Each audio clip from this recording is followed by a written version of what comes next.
जय श्री कृष्ण।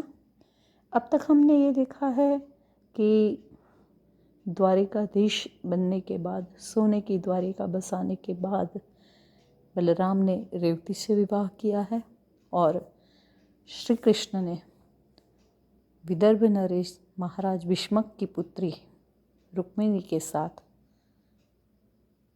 उसका अपहरण करके विवाह किया है। यहाँ से आगे बढ़ेंगे। राम अवतार में एक पत्नी व्रत निभाने वाले प्रभु ने इस बार अनेक विवाह किए हैं। 16,108 रानियाँ थी प्रभु की, उसमें से 8 पटरानियाँ भी। इन अष्टपटरानियों में से सर्वप्रथम रुक्मिणी ही थी।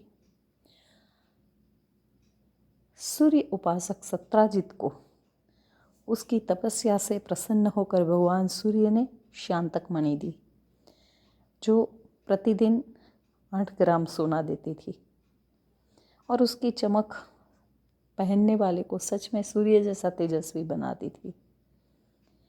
ये मणि उसका भाई पहनकर वन में निकल गया, जहाँ शेर ने उसको फाड़ खाया, मगर उस मणि की चोरी का इल्ज़ाम श्री कृष्ण पर लगा। तब उस मणि की खोज में श्री कृष्ण वन की ओर चल पड़े, कुछ साथियों को लेकर।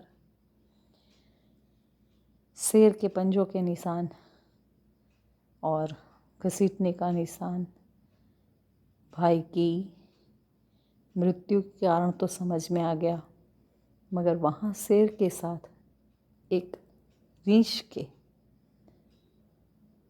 पैरों के निशान दिखे। ऐसा लग रहा था कि उस रीछ से शेर का युद्ध हुआ होगा, तो अब शेर के बदले उस रीछ के कदमों का पीछा करते करते गुफा तक पहुंच गए। गुफा के बाहर अपने साथियों को रोक कर भगवान श्री कृष्ण गुफा में चले गए, तो देखते हैं कि वो मणि वहाँ रीछ बालकों का खिलौना बनी हुई है। वो रीछ के बच्चे उससे खेल रहे हैं और जैसे ही कृष्ण ने उस मणि को लेने की कोशिश की तो वृक्षराज जामवंत आ गए। ये जामवंत वही हैं जो भगवान श्री राम के समय में उनके सेना में उनके साथी बनकर, साथी योद्धा बनकर रावण से युद्ध किए थे। प्रभु श्री राम के प्रति उनकी अनन्य भक्ति है, मगर कृष्ण रूप में उन्हें नहीं पहचान रहे हैं और उस मणि की खातिर भक्त और भगवान का युद्ध होता है। महाभयंकर उस युद्ध में कई दिनों तक चले इस युद्ध में कोई विजयी नहीं हो पा रहा था, दोनों बराबर के पड़ रहे थे। मगर फिर जामवंत ने प्रभु को पहचाना कि अरे ये तो मेरे प्रभु ही हैं जो रूप बदल कर आए हैं।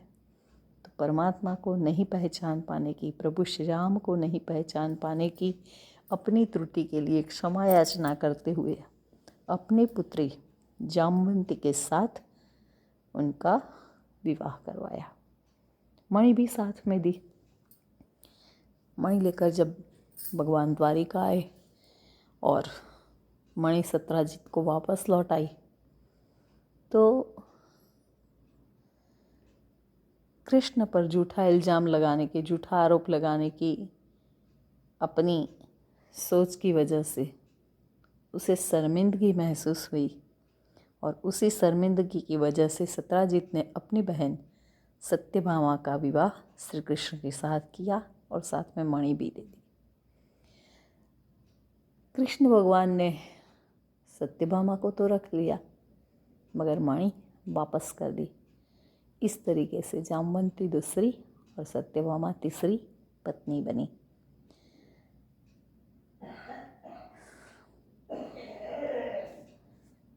सूर्यपुत्री कालिंदी, उसने भगवान श्री कृष्ण से विवाह करने की इच्छा लेकर तपस्या की, तो उसकी तपस्या की पूर्ति के रूप में, उसकी तपस्या के वरदान के रूप में भगवान श्री कृष्ण ने कालिंदी से विवाह किया, उसकी इच्छा की पूर्ति की। कौशल नरेश नग्नजित की पुत्री सत्या से विवाह किया।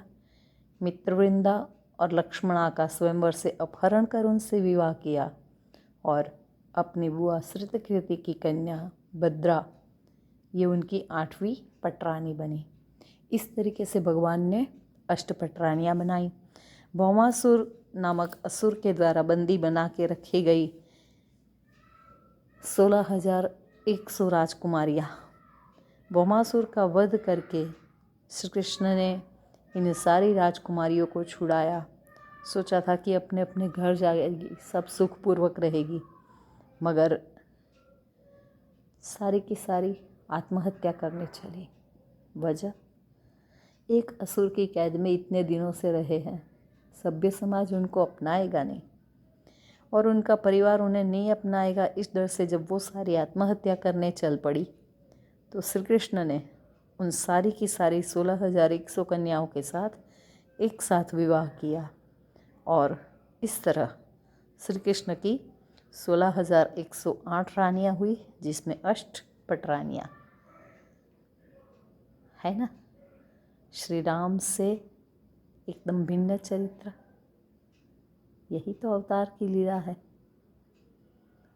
एक ही शक्ति, 2 स्वरूप और दोनों में दिन और रात जितना, जमीन और आसमान जितना अंतर। आगे कल देखेंगे। जय श्री कृष्ण।